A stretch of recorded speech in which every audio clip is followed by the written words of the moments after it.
So yan na nga mga agwapo, ang dami nagtatanong sa mga agwapo natin dyan kung paano ang pagpapalaki ng fry, ano ba dapat ipakain, okay ba sila sa gantong lalagyan, paano ba mag water change ng mga fry, yung mga ganun tanong. So huwag na kayo mag-alala dahil yun ang topic natin today at yun ang pag-uusapan natin. So stay tuned lang kayo mga agwapo.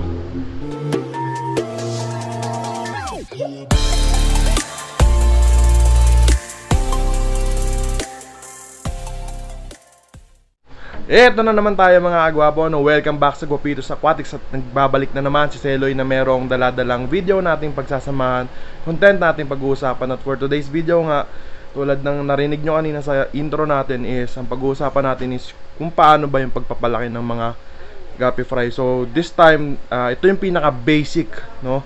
Ito yung mga unang dapat yung malaman, unang dapat yung gawin sa pagpapalaki ng mga guppy fry. So effective to, or para to talaga, yung guide na to para to talaga sa mga newborn fry to 3 weeks. So ano pang hinihintay natin? Tara! So ayun mga agwapo, no, recently nakita nyo naman sa vlog natin is nagpaanak tayo ng mga guppy. Yun yung mga ginawa natin para makapagpaanak tayo ng guppy. So saktong sakto dahil ang content natin ngayon is pagpapalaki ng fry. Since may fry tayo dito, sabay na natin, ano, habang nagpapalaki tayo, turuan ko kayo kung paano. Yung basic lang naman, no, yung mga unang mga dapat nyong malaman, dapat nyong gawin. So ano nga ba, no, halina't ating pag-usapan. So ito na nga mga agwapo, no, may mga batch tayo ng fry dito. Ito ang HB Red natin. Konti lang to eh. So di ko alam, mga 10 lang yata. Ito marami-rami HB Red din to. Tapos magwa 1 week na yan pala. Ito 1 week na. Ito naman ay kahapon lang, no? Tapos ito meron dito 10 yata eh. Parang nung isang araw lang to. ABT line 2, ABT line 1, HB Red, HB Red. So ano nga ba yung mga pag-uusapan natin? Syempre tungkol sa pagkain, water quality, lalagyan, at iba pang mga may kinalaman sa pagpapalaki ng ating mga guppy fry. So ano nga ba yun? So ayun na nga, no, mga agwapo, no, unang pag-uusapan natin is yung isa sa mga pinaka laging tinatanong sa channel ko, which is ano nga daw ba yung pinakamagandang pagkain ng ating mga guppy fry. So actually isa lang naman lagi ang sagot ko dyan, which is BBS or baby brine shrimp. So may nagtatanong din naman, ano daw ba ang alternative sa BBS? So sinasuggest ko, pwede naman kayong powdered pellets. Yun nga lang, para sa akin mas gusto ko talaga ang BBS. So paliwanag ko naman sa inyo mga gwapo para malinaw, no? Ang lamang kasi ni BBS sa powdered pellets, si BBS buhay. So syempre ang mga guppy natin, lalo na pag newborn to 1 week, hindi pa marunong yan actually kumain. Natututo pa lang. Ngayon ang BBS, buhay siya. So nabibit niya yung interest ni guppy fry, which is malaking bagay, no? Kasi nakikita gumagalaw. Kinakain ngayon ni guppy fry si BBS. Ang maganda doon, tuloy-tuloy na yung pagkonsumo niya sa BBS, tuloy-tuloy na yung nutrisyon na kukuha niya, lumalaki si guppy fry. So dahil gumagalaw, mabilis niyang nakakain eh, nahabol niya. At dahil doon, tuloy-tuloy na pagkain. Ang ayoko kasi sa powder pellets, pag nilagay niyo siya nasa taas lang eh, unless gagalawin nyo bababa, minsan di pa pinapansin ni fry, hindi nakakakain kahit nasa taas, nasa baba, kahit bumabagsak. Minsan din na yung interest ng fry eh. So hindi nakakakain, walang sustansyang nakukuha, bumabagal ngayon yung paglaki, na de-delay. So hindi maganda yon, no, para sa mga ating mga breeders. Hindi maganda yan. So pabor talaga ako sa BBS, proven and tested na ng mga breeders yan. So BBS talaga tayo pinaka the best na food ng ating mga fry. So hindi lang siya actually pang fry, pang juvie, pang adult pwede din. Pero first food, BBS, no. Pwede naman kayong gumamit ng pellets, introduce kayo pag malaki na, 3 weeks pataas na, no. So first food, BBS talaga the best mga agwapo. Proven and tested yan. Totoo yan. So yan mga agwapo, napakain tayo, no. Syempre BBS yan. So kuha muna tayo ng BBS bago natin pakainin. So ito na mga agwapo, no. Ganto-gantoin lang natin para lumapit-lapit. Yan. Pero naninibago pa yan kasi bagong ano eh. Pero sige, bigay na natin. Kaano masasanay din yan sila. So ganun din sa iba. So tara. So ayan, bigay lang tayo. Okay na yun sa kanila. Konti lang naman sila eh. So doon naman tayo sa mga ABT fry natin. Itong mga ABT natin, sanay na to. Yan, unti-unti na yung lumalapit sila. Alam niya na nila. Yan, so yan, kainan na sila dun. Ganun lang kasimple mga agwabo, no? Kita nyo naman pagka mga BBS, ang bilis lang nilang kainin. So ano mga agwabo, no? Pangalawang tatalakayin natin is yung tank size, yung lalagyan. So syempre sa pagpapalaki ng gabi fry, alam nyo naman tayo, nagpapaanak tayo sa maliit lang na lalagyan. Hindi naman natin pwedeng ilagay lang doon yung fry. Hindi natin pwedeng hanggang doon na lang siya. Kailangan habang lumalaki, nililipat din natin sa mas malaking lalagyan. Kasi yung lalagyan, nakaka-apekto yan sa paglaki ng mga isda natin, lalo na sa mga gabi. The more na kinukulong nyo sila sa maliit na lalagyan, the more na bumabagal yung paglaki, nababansot, maliit yung body. So hindi natin gusto yon, ang pangit tignan nun, diba? Lalo na ngayon, gustong gusto ng mga buyers ngayon yung macho, malaki katawan. So kailangan mag-provide tayo ng grow out. So mamaya ipapakita ko sa inyo yung mga grow out ko dito. Yun nga, dahil kasi pag lumalaki yung isda, lumalaki din yung swimming space na kailangan nila. So provide tayo ng mga grow outs. So ano ba yung mga grow outs na pwede natin paglagyan? Depende sa'yo kung anong meron ka. Pwedeng 5 gallons, 10 gallons, storage box, tubs, DIY na fruit crates na merong tarpaulin.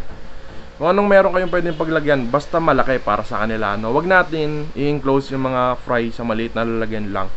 As much as possible, first week pa nga lang pwede natin ilagay sa grow out yun eh, di ba? So ayun, papakita ko sa inyo mamaya. So ayan mga agwapo, no, nakikita nyo yung iba nating mga HB red na fry, nandito na, nilipat na natin sa labas. Ito yung maraming batch, andito naman yung kokonti. Dito kokonti yan, mga 11 yata. Doon sa kabila madami eh, you know. Tapos dito, ito yung mga nauna nating ABT fry. Ayan, kita nyo. Ito ay 1 week na, mahigit 9 days yata. Ito magwa 1 week pa lang, tsaka yung isa. So ayan, ito yung mga unang anak ng mga hiniwalay natin na ABT nung nakaraang vlog natin. So ito na sila ngayon. So ayan, sila mga agwapo. So sa pangatlo naman nating pag-uusapan mga agwapo is actually the water quality. Isa sa pinakamahalaga pagdating sa pag-aalaga ng isda. So ako kasi mga agwapo, no, share ko sa inyo, pagka mga fry kasi bihira akong mag water change, sa totoo lang, no. Lalo na pag di nga ako nagwa water change hanggat hindi umaabot ng 1 week eh. Pag sa mga yung paanakan ko, hindi ko water change yun mga agwapo. Kasi pagdating ng 1 week, nililipat ko na lalagyan sa grow out. Doon after noon, doon ako nagwa-water change pa konti-konti lang, at least 20%, once or twice a week. Tapos minimal lang din yung movement sa water para iwas stress sa mga gapi, no. So kasi bata pa yan, mabilis ma-stress yan. Konting kibot lang, konting pagkakamali lang, pwedeng mamatayan eh. So ayun, medyo parang sensitive, mga ganon. So kaya very limited lang yung pagwa-water change ko, no. So ayun, ganun lang kasimple yan mga gwapo. Simpleng-simple lang. Ayun na nga, para sa pang-apat at huli nating pag-uusapan is actually growth enhancer, color enhancer, vitamins, mga liquid to, no. So pwede kayong magdagdag, depende sa inyo kung naniniwala kayo sa mga yan. Ako kasi gumagamit ako vitamins mga agwapo, no. Vitagold gamit ko, and so far okay naman siya. Wala namang masamang nangyayari sa mga isda ko. Para sa akin kasi mga agwapo, tayong ang tao, kailangan natin ng vitamins para mas tumibay yung katawan natin. Ganon din sa mga isda. So nagpo-provide ako ng mga vitamins para mas lalong tumibay sila, no. So sa inyo, depende na sa inyo kung gagamit kayo or hindi. Pero mas maganda kung meron, no, para mas matibay, dagdag protection na rin sa mga isda natin. So para bihirang magkasakit. So ayan, depende na sa inyo. Yun na yung optional natin na pang-apat mga agwapo. Ayan mga agwapo, no, since bagong lipat sila dito sa labas, lalagyan natin ngayon sila ng mga vitamins. So Vitagold talaga nilalagay ko, kaso naubusan ako, pero meron pa naman akong Vita. So ito na lang lalagay natin. So actually may instructions yan kung gaano karami ilalagay. Sundin nyo na lang, kasi ako hindi ako sumusunod eh. Ayan. Okay na siguro yan. Ito din. Okay na siguro yan. Ito din. Yan.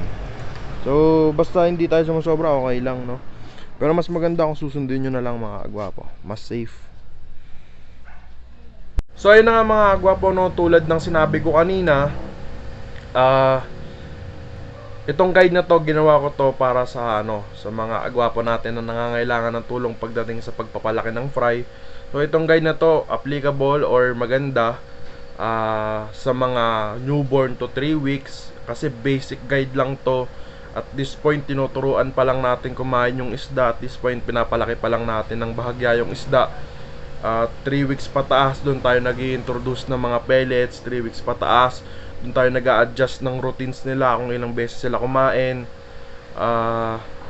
ganon, mga ganong bagay, no? So ngayon, ito lang muna, simpleng-simple, pagkain, tank size, water quality. Kailangan yung tatlong yung pinakamahalaga yan. Pakain kayo sa tamang oras, pakain kayo ng tamang beses, twice or 3 times a day lang. Mas mahalagang wag i-overfeed ang mga isda natin kasi madali silang mamatay, lalo na at ganyang mga age pa lang. Tapos sa tubig, wag gaano mag-water change kasi mabilis ma-stress yung mga fry. Pwede nilang kamatayan pag lagi, no?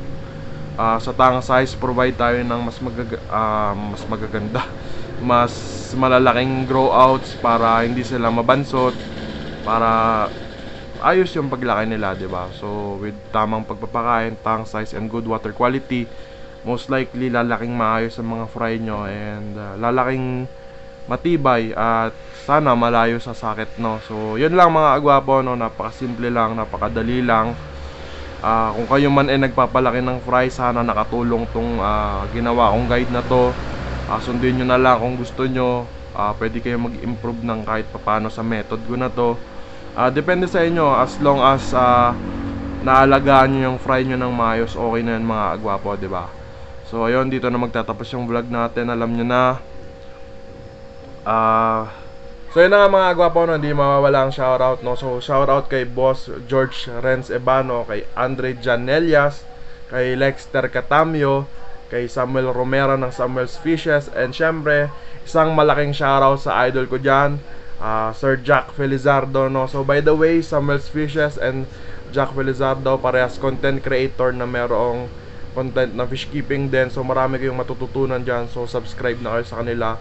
So shoutout po sa kanila, and lalong lalo na kay Sir Jack Felizardo. Salamat po.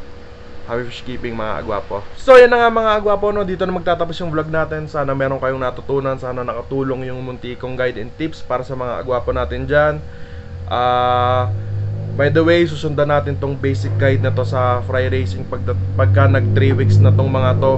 Ayun na yung kasi yung mas advanced, no? Doon na tayo i-introduce ng iba't ibang fish food. Doon na tayo nagdadagdag ng pagpapakain. Kumbaga nag-a-adjust na tayo at that period. So antayin nyo na lang yon after 3 weeks. So sa ngayon, ito lang muna. Sana may natutunan kayo. Thank you sa panonood. Kung nagustuhan nyo, please click like. Comment na kayo ng mga fish related content na gusto nyo makita sa channel ko.